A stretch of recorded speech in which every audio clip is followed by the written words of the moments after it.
Hello friends, कैसे हो आप सब। तो आज हम बीपीएससी 144 के जो बचे हुए क्वेश्चंस थे वो करने वाले हैं। और अगर आपने इससे पहले की वीडियो नहीं देखी है तो पहले जाके वो देख लेना, ठीक है। वहाँ पे मैंने आज जो इसके दो क्वेश्चन शुरुआत के वो कराए हैं। आज हम थर्ड क्वेश्चन शुरू करेंगे, तीसरा चौथा पाँचवा इस तरीके से। लास्ट में हमने जो बात की थी वो थी दो क्वेश्चंस की। हमने पहला क्वेश्चन किया था दक्षिण एशिया के भू राजनीतिक महत्व के बारे में, और जो सेकंड क्वेश्चन था हमारा वो था दक्षिण एशिया की सुरक्षा गतिशीलता पर टिप्पणी लिखने के बारे में था। तो हमने ये दोनों क्वेश्चंस पहले ही सॉल्व कर लिए हैं। अगर आपको वो वीडियो देखनी है तो लिंक मिल जाएगा आपको डिस्क्रिप्शन में, आप जाके देख सकते हैं। आज हम फिलहाल जो क्वेश्चन करेंगे वो है तीसरा, ठीक है। और मतलब काफ़ी सारे क्वेश्चन है, आज कंप्लीट हो जाएगा ये वाला जो आपका दिसंबर का जो एग्ज़ाम है, क्वेश्चन पेपर है, इसको हम कर लेंगे आज। सबसे पहले आप क्वेश्चन पढ़ लो। मानव विकास को परिभाषित कीजिए और इसकी चुनौतियों पर चर्चा कीजिए। तो क्या है, मानव विकास की परिभाषा देनी है आपको पहली चीज़, और दूसरी क्या है, जो चुनौतियां हैं मानव विकास के लिए वो बतानी है हमें यहाँ पे, ठीक है। सबसे पहले मैंने क्या किया है, परिभाषा जैसे पूछा गया है मैंने इसकी डेफिनेशन लिखी है कि भाई जो मानव विकास है वो होता क्या है, ठीक है। उसके बाद जो आप इसको पढ़ लेना एक बार, ठीक है, पॉज करके बारी बारी से, तो आपको समझ में आएगा कि मानव विकास बेसिकली है क्या, ठीक है। मानव विकास सिर्फ विकास करना नहीं है। नॉर्मली मानव विकास का मतलब उससे भी कभी काफ़ी बड़ा होता है, ठीक है। यानी कि हमारी हेल्थ अच्छी होनी चाहिए, लाइफ स्टाइल अच्छी हो जाए, ठीक है, एजुकेशन, हेल्थ, जो सैलरी है, हमारी जो पॉलिटिकल इंडिपेंडेंसी है वो हो जाए, उसको हम मानव विकास कह सकते हैं, ठीक है। मानव विकास का मतलब ये होता है। उसके बाद मानव विकास की कुछ जो चुनौतियां हैं, चैलेंजेस है उसके लिए, वो मैंने यहाँ पे लिखा है। पहली बात जो है वो है गरीबी और असमानता। ये तो हमें नॉर्मली पता है कि भाई हाँ, सबसे बड़ी जो प्रॉब्लम है, अगर हम एशिया की बात करें या पूरे वर्ल्ड की बात करें, ठीक है, दुनिया की बात करते हैं, एशिया की बात चल रही है यहाँ पे, तो एशिया की बात करते छोड़ो।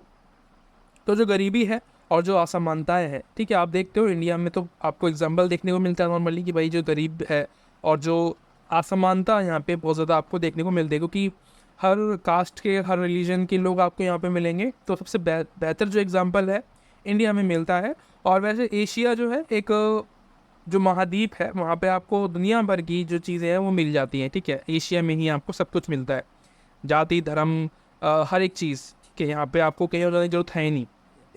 इसके अलावा उसके बाद चुनौती दूसरी क्या है, वो है शिक्षा का अभाव, है ना, education, lack of education definitely. क्योंकि देखो यहाँ पे आतंकवाद जिस तरीके से बढ़ता है उससे हमें ये पता चलता है कि लोगों में एजुकेशन की कमी है ना। वो एजुकेशन की जगह गलत जगह पे जा रहे हैं। और एजुकेशन तो मिल जाती है लेकिन उसके बाद का जो प्रोसेस है, यानी कि नौकरी पाना, वो बहुत ज़्यादा इम्पॉर्टेंट है। वो जहाँ तक हम बात करें एशिया की, साउथ एशिया की अगर हम बात करें, तो ये पिछड़ जाता है उन क्षेत्रों में, क्योंकि नौकरियाँ आपको पता है इंडिया में, देखो आप साउथ एशिया में इंडिया आता है ना, बांग्लादेश आता है, श्रीलंका आता है, पाकिस्तान आता है, अफ़गानिस्तान आता है, ये सारे देश आते हैं। तो आप देखो नौकरी के पर्पज़ से ये सब पिछड़े हुए हैं। इसीलिए यहाँ पे आपको देखने को मिलता है कि जो लोग हैं इतने फालतू घूमते हैं और मतलब गलत चीज़ें करते हैं, साइबर क्राइम करने लगते हैं, आतंकवाद फैलाते हैं, पाकिस्तान जैसे देश, ठीक है। बांग्लादेश में आप देख रहे हो अभी आप क्या चल रहा है फ़िलहाल में। तो वो अशिक्षा का एक आप देख कह सकते हो कि एक उदाहरण है, ठीक है। उसके बाद जो सेकंड है आपका वो है अवसर की असमानता। डेफिनेटली कुछ लोगों के पास तो इतने सारे अवसर हैं कि मतलब उनके पास टाइम ही नहीं है करने का, और कुछ लोगों के पास है ही नहीं। तो ये भी एक बड़ा मुद्दा है साउथ एशिया को लेके, ठीक है, ये भी इसके अंदर आ सकता है। उसके बाद और भी है इसके अंदर टॉपिक। ये बेसिकली देखो क्या है, मैंने जो अभी आपको ये दिखाया है इनको आपको एक्सप्लेन करना है एग्ज़ाम में, ठीक है, सभी को। यहाँ पे अगर आप इनको एक्सप्लेन कर देते हो तो आपके 4 पेजेस ईजीली फिल हो जाएंगे और आपको नंबर मिलने में कोई इशू रहेगा ही नहीं फिर तो, ठीक है। और सोने पे सुहागा हो जाएगा अगर आप इसमें रिसेंटली जो चीज़ें चल रही होंगी ना साउथ एशिया में, अगर उनको आप एक्सप्लेन कर दो, जैसे कि बांग्लादेश का चल रहा है, तो वो आप अगर कर सकते हो तो बहुत अच्छा रहेगा। आप अभी एग्ज़ाम दोगे दिसंबर वगैरह में, तो उस समय में आपका जो है इजीली तब भी आप इस फैक्ट को डाल सकते हो कि भाई बांग्लादेश में क्या हुआ था, अभी ओलंपिक चल रहे थे, तो वो भी आप यहाँ पे डाल सकते हो। लेकिन वो एशिया से बाहर का हो गया, वो तो यूरोप में चला गया, उसको छोड़ के आप जो भी एशिया में चल रहा है, एशिया महाद्वीप में, दक्षिण एशिया में, वो आप यहाँ पे बता सकते हैं, ठीक है। और आगे चलते, स्वास्थ्य देखभाल में असमानता।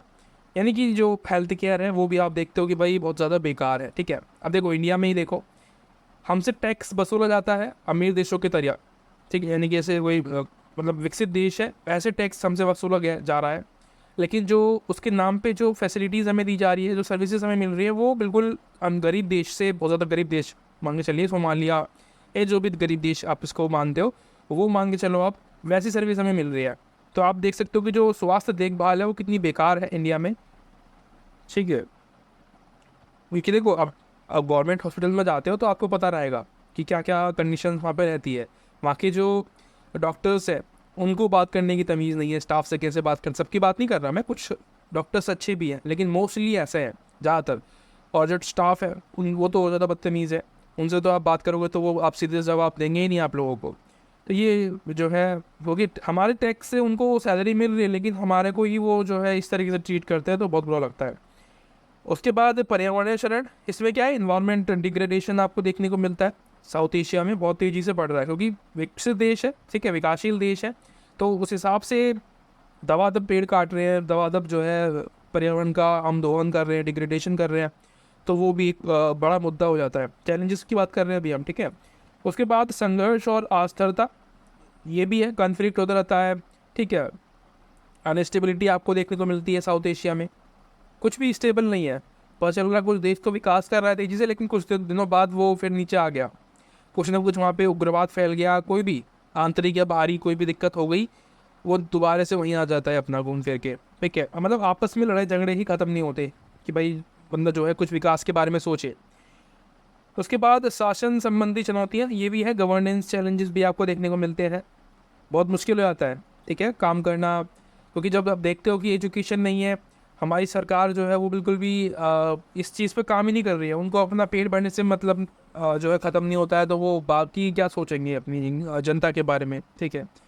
उसके बाद समाधान क्या है, इसका सोल्यूशन भी तो होना चाहिए ना। अब देखो हमसे सोल्यूशन नहीं पूछा गया है क्वेश्चन में, आपने देखा होगा कि यहाँ पे कहीं भी सोल्यूशन नहीं दिया गया है। यही चीज़ें हैं जो कि आपको एग्ज़ाम में कुछ पॉइंट्स एक्स्ट्रा गेन करने में हेल्प करेंगी। जैसे कि समाधान अगर आप बता दें सोल्यूशन क्या हो सकता है इसका, तो मैंने बताया है। ये जो मैंने आंसर आपको लिखवाता हूँ ना, ये यूपीएससी तरीके के आंसर हैं, आप यूपीएससी में इस तरीके के आंसर देखोगे, ठीक है, वो शॉर्ट में लिखते हैं क्योंकि वहाँ पे पेजेस लिमिटेड होते हैं आपके पास, ठीक है।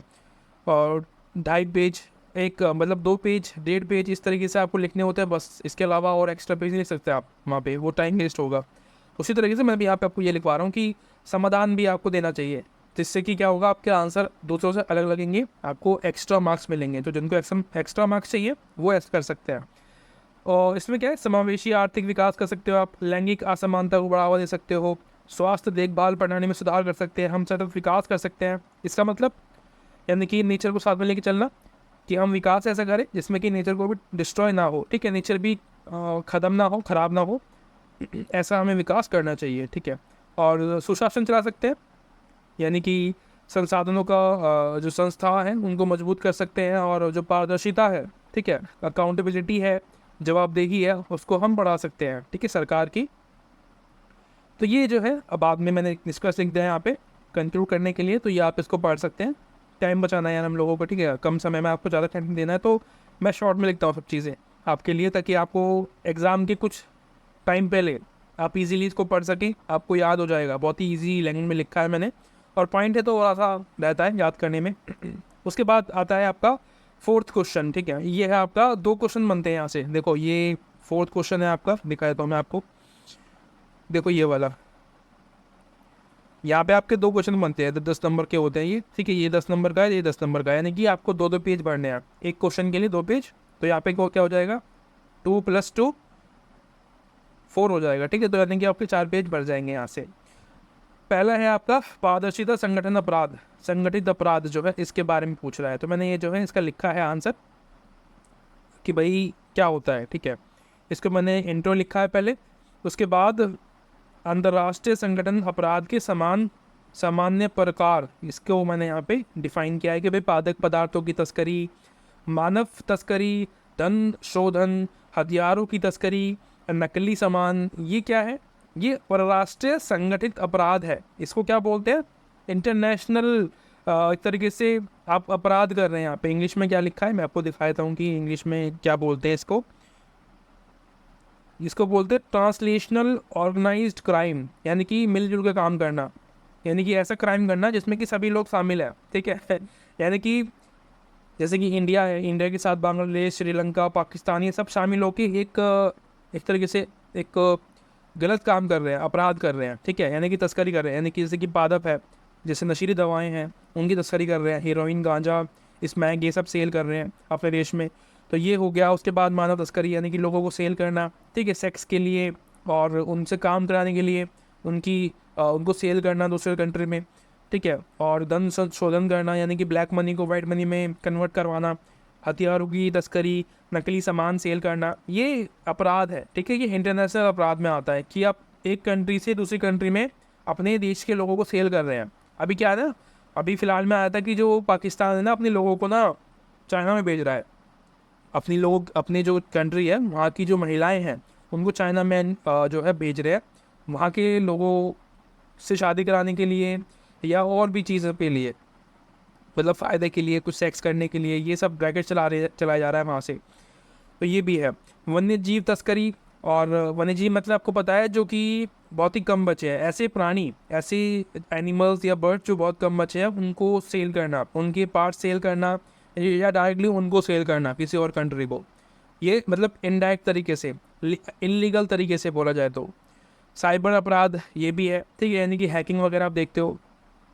और इसके रिजल्ट क्या निकलते हैं ये भी आपको पता होना चाहिए कि भाई जटिलता आपको देखने को मिलती है, यानी कि आपराधिक नेटवर्क अक्सर कई देशों में काम करते हैं, जिससे उनका जो पता है लगाना असंभव होता है, और मुकदमा चलाना उन लोगों पे बहुत ही मुश्किल होता है ना। यानी कि देखो, कोई साइबर क्राइम कर रहा है, अब इंडिया में आया है किसी का सामान, मान के चलिए कि कोई स्मोक करने की चीज़ या फिर कोई गांजा, हीरोइन वगैरह जो होता है, ठीक है, वो इंडिया में आया है बाहर कंट्री से, मान के चलिए कि अफ्रीका से यहाँ पे किसी ने इंपोर्ट किया है, ठीक है।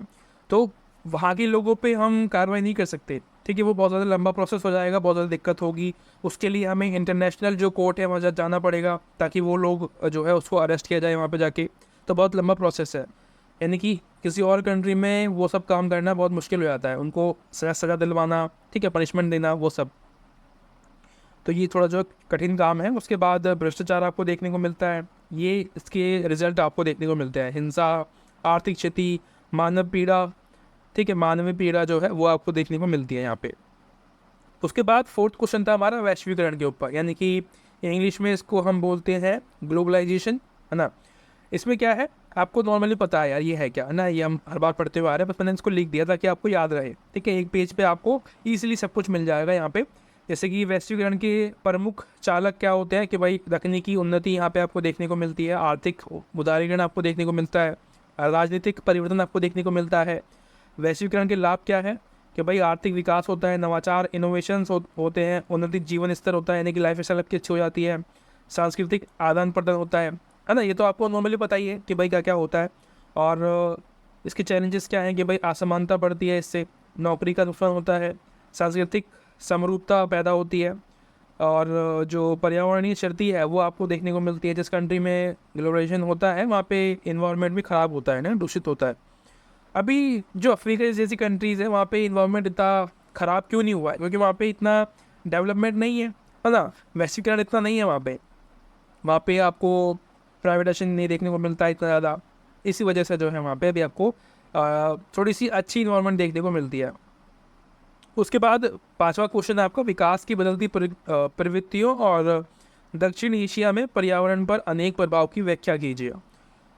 साउथ एशिया पे जो ट्रेंड्स बदल रहे हैं ना, किसके, विकास के, डेवलपमेंट के जो ट्रेंड्स आपको चेंज देखने को मिलते हैं, उसका साउथ एशिया में जो पर्यावरण है उस पर क्या इम्पैक्ट पड़ता है, यानी कि इनडायरेक्टली इन्वायरमेंट पे क्या इम्पैक्ट पड़ता है विकास का, ये पूछ रहा है। सबसे पहले मैंने क्या पॉइंट बनाया कि भाई साउथ एशिया में विकास प्रवृत्ति यानी कि ट्रेंड्स आपको पता होनी चाहिए पहले कि भाई क्या है।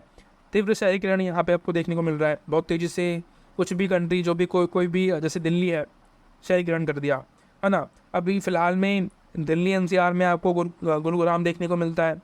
तो ये शुरुआत में अभी बसा है, ठीक है, ये एक नया शहरीकरण आपको देखने को मिल रहा है, लेकिन कुछ समय बाद ये भी दिल्ली जैसा हो जाएगा। यहाँ पे भी आपको दुनिया भर की भीड़ देखने को मिलेगी। और औद्योगिकरण, आर्थिक वृद्धि, जनसंख्या वृद्धि, ये ट्रेंड है आज, है ना। एक बार किसी क्षेत्र का शहरीकरण हो जाए, वहाँ पे आपको देखने को मिलेगा कि लोग कूद पड़ते हैं वहाँ पे, है ना, जॉब्स के लिए। गलती उनकी भी नहीं है।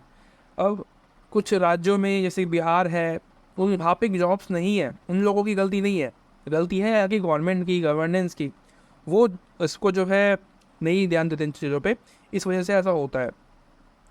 उसके बाद पर्यावरणीय प्रभाव, वनों की कटाई, जल प्रदूषण, वायु प्रदूषण, जलवायु परिवर्तन, ये पर्यावरण पे प्रभाव आपको देखने को मिलता है। तो पर्यावरण पर प्रभाव मैंने आपको बता दिया कि क्या क्या है, सेपरेट बताया मैंने यहाँ पे। इनको आपको बस एक्सप्लेन कर देना है। बस आपके 4 पेज नहीं है यहाँ पे, 2 पेज भरने हैं, नहीं 4 पेज भरने हैं, ठीक है। ये आपका 5 नंबर वाला क्वेश्चन है, तो ये 20 मार्क्स का है आपका, ठीक है। उसके बाद विकास और पर्यावरणीय स्थिति में संतुलन बनाना, इसमें क्या है, नवीनीकरणीय ऊर्जा यानी कि सौर, पवन, जल ऊर्जा, इसका इस्तेमाल कर सकते हैं हम ना बैलेंस के लिए, कि भाई इन्वायरमेंट को नुकसान ना हो। सतत विकास की बात करते हैं ना हम लोग कि भाई इन्वायरमेंट को हमें दूषित भी नहीं करना और हमें डेवलपमेंट भी करना है। तो उसके लिए ऐसा टेक्निकल चीज़ें यूज़ करना जिससे कि इन्वायरमेंट भी ख़राब ना हो। जैसे कि हम बात करते हैं कि भाई अब बिजली निर्माण के लिए कोयला का इस्तेमाल किया जाता है ना, तो उसको हम बंद करने की बात करते हैं कि भाई ये बेकार है, इसको हमें यूज़ नहीं करना चाहिए, क्योंकि इससे नेचर को डिस्ट्रॉय होता है बहुत ज़्यादा।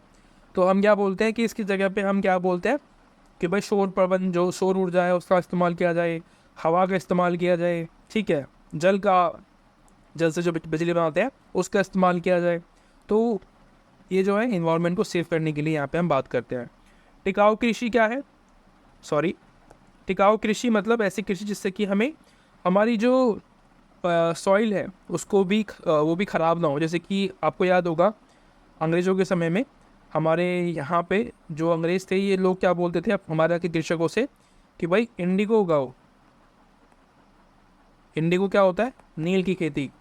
इससे क्या होता है ना, जो ज़मीन है ना कुछ टाइम बाद बंजर हो जाती है, इतनी ज़्यादा बंजर हो जाती है कि वहाँ पे कुछ भी और काम करना बेकार है। वो उसमें से सब कुछ, जितनी भी जान थी ना उस मिट्टी के अंदर, सब कुछ निकल गई है इंडिगो उगाने से। तो ऐसी खेती को अवॉइड करना जिससे कि हमारे यहाँ के नेचर को डिस्ट्रॉय होता है, ठीक है। और जैसे कि चावल की खेती करते हैं ना, धान बोलते हैं उसको, मुझे अभी इतना पता नहीं है उसके बारे में, धान बोलते हैं शायद। जब उसकी खेती करते हैं तो उसके लिए वाटर बहुत ज़्यादा चाहिए होता है, तो उसको ऐसी जगह पे किया जाए जहाँ पे नदी वगैरह है, ताकि पानी की सप्लाई अच्छी हो ना, दिक्कत ना हो। तो ये भी एक जो है सोल्यूशन हो सकता है।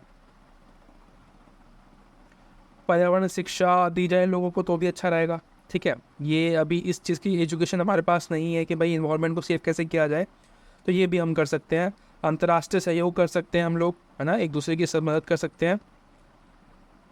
और उसके बाद 7 क्वेश्चन है, यानी लास्ट है आपका। इसमें क्या है कि दक्षिण एशिया में सशस्त्र संघर्ष की बदलती प्रवृत्ति और विशेषताओं की व्याख्या कीजिए। इसमें आपको ये पढ़ना है पहले, ठीक है, ये इंट्रो है, इसको पढ़ के आप जो बाकी जो मैंने नीचे लिखा है ना, इजीली आपको समझ में आएगा।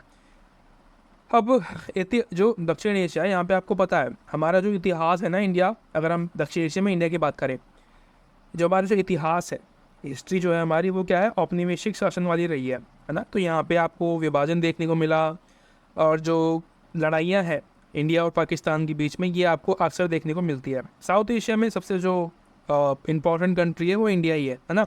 साउथ एशिया को हम इसलिए पढ़ते ताकि हम इंडिया को समझ सकें, और इंडिया के आसपास की जो नेबर कंट्रीज़ हैं उनको हम पढ़ पाएँ, समझ पाएँ कि क्या कंडीशंस हैं। अभी आपका एक क्वेश्चन रह गया है, ठीक है, मैंने यहाँ पे 5वां क्वेश्चन कराया आपको, ये 7वां है। छठा मैंने क्यों नहीं कराया, ये बेसिकली श्रीलंका के ऊपर आपको पूछ रहा था। यहाँ पे देखो ये रहा, ये आपको श्रीलंका पूछ रहा था कि भाई श्रीलंका में किस किस तरीके से काम होता है। बेसिकली सेम है, जैसे कि इंडिया में है ना, वैसे ही वहाँ पे भी होता है, ठीक है। वहाँ पे जो सीटें हैं ना संसद में, वो है 245 शायद, मुझे जहाँ तक याद है, इतनी सीटें हैं वहाँ पे संसद में, शायद 245 या 225 के आसपास है। बस आपको यही एक्स्ट्रा है यहाँ पे, बाकी श्रीलंका नहीं आएगा शायद। अगर ऐसा क्वेश्चन आता है तो वो बांग्लादेश के ऊपर आएगा, तो आपको वो पढ़ के हो जाना है, ठीक है। उसको आप पढ़ लेना अगर आपके बुक में लिखा हुआ है तो, कहीं ना कहीं, या फिर आप जो भी आपको मिले उसके बारे में आप इन्फॉर्मेशन उसके बारे में ज़रूर रखना अपने पास, वो आपके बहुत काम आएगा। और सेकंड जो है आपका वो है संघर्ष की बदलती प्रकृति, यानी कि जो नेचर है वो कैसा बदल रहा है कि भाई अंतर्राष्ट्र से लेकर अंतर्राज्य तक, यानी कि अंतर्राज्य से लेकर अंतर्राष्ट्र तक संघर्ष आपको देखने को मिल रहा है। यानी कि जो संघर्ष है सिर्फ राज्य के अंदर नहीं है, यानी कि किसी कंट्री के भीतर ही नहीं है, वो कंट्री से बाहर भी है। दो कंट्रियों के बीच में संघर्ष है, ठीक है, या तीन कंट्रियों के बीच में संघर्ष है। पता चल रहा है दो कंट्री के साथ युद्ध चल रहा है, और कुछ कंट्री जो है, जो जैसे कि एग्जांपल के लिए एक कंट्री ए है, तो इसको ऐसे करते हैं, एक कंट्री ए है और एक है बी, ठीक है।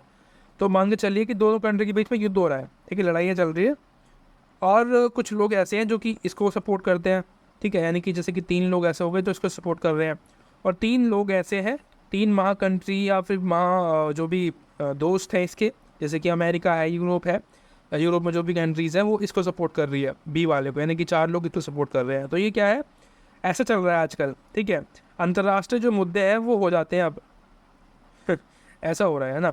और गैर सरकारी तत्वों की भूमिका में वृद्धि हो रही है, यानी कि अभी देखो बांग्लादेश में क्या हो रहा है, गैर सरकारी संगठन जो काम कर रहे हैं वहाँ पे, अभी देखना होगा आपने, सरकार चली गई वहाँ से, अब जो लोग हैं वो खुद काम कर रहे हैं वहाँ पे, ठीक है, ऐसा हो रहा है। वैश्वीकरण और अंतर्राष्ट्रीय आतंकवाद आपको देखने को मिल रहा है, जलवायु परिवर्तन, संसाधनों की कमी आपको यहाँ पे देखने को मिलती है। समकालीन संघर्ष की प्रमुख विशेषताएं क्या है, यहाँ पे आपको विशेषता देखनी है कि भाई असममित युद्ध, मानवीय संकट, क्षेत्रीय अस्थिरता, ये आपको भी देखने को मिलती है। और संघर्ष समाधान की कुछ चुनौतियाँ भी है, यानी कि इसको सॉल्व करने के लिए कुछ, अगर हम बात करें इसको सोल्यूशन की, तो उसको मतलब काफ़ी दिक्कतें हैं। क्या दिक्कत है, वो है कि भाई गहरी जड़ी जमाई बैठी शिकायतें, यानी कि जो शिकायतें हैं, जैसे कि इंडिया और पाकिस्तान की बात करें तो काफ़ी पुरानी झगड़े हैं, इनको सुलझाना लगभग इम्पॉसिबल सा है, ठीक है। परमाणु प्रसार आपको देखने को मिलता है, बाहरी शक्तियों का जो हस्तक्षेप है वो इन कंट्री में आपको देखने को मिलता है ना, दक्षिण एशिया में, कि भाई इससे क्या है, जैसे कि बात करें पाकिस्तान की, तो पाकिस्तान को सपोर्ट कर रहा है चाइना, ठीक है, चाइना सपोर्ट कर रहा है, प्लस और भी कंट्रीज इसको सपोर्ट कर रही है ना। जैसे कि चाइना के अलावा अमेरिका को सपोर्ट कर देता है कभी कभी अपने फ़ायदे के लिए। अमेरिका कभी भी किसी को सपोर्ट नहीं करता, वो अपने फ़ायदे के लिए करता है, कुछ भी करता है। और इंडिया के साथ कौन खड़ा हुआ है, कोई भी नहीं, ठीक है। तो ये अकेला लड़ता है सबसे। कभी कभी जो रशिया है वो हमारी सहायता करता है, ठीक है, कभी कभी, पर रशिया हमारा अच्छा दोस्त है, ये भी हमें भूलना नहीं चाहिए। हमारी काफ़ी बुरी कंडीशंस में इसने हमारी मदद की है, तो ये डेफिनेटली हमारा एक पक्का दोस्त है। तो ये आपका जो है एक आपका ये सवाल है, मैंने जो कुछ सवाल कराए हैं आपको अच्छे लगे होंगे, आशा करता हूँ। अगर मेरी वीडियो से आपको थोड़ा बहुत भी हेल्प मिला हो तो ज़रूर मुझे आपको जो बताना कमेंट करके सपोर्ट कर सकते हो आप। आपका सपोर्ट मिल के अच्छा लगता है। मिलते हैं अगली वीडियो में, तब तक के लिए थैंक्स, बाय बाय।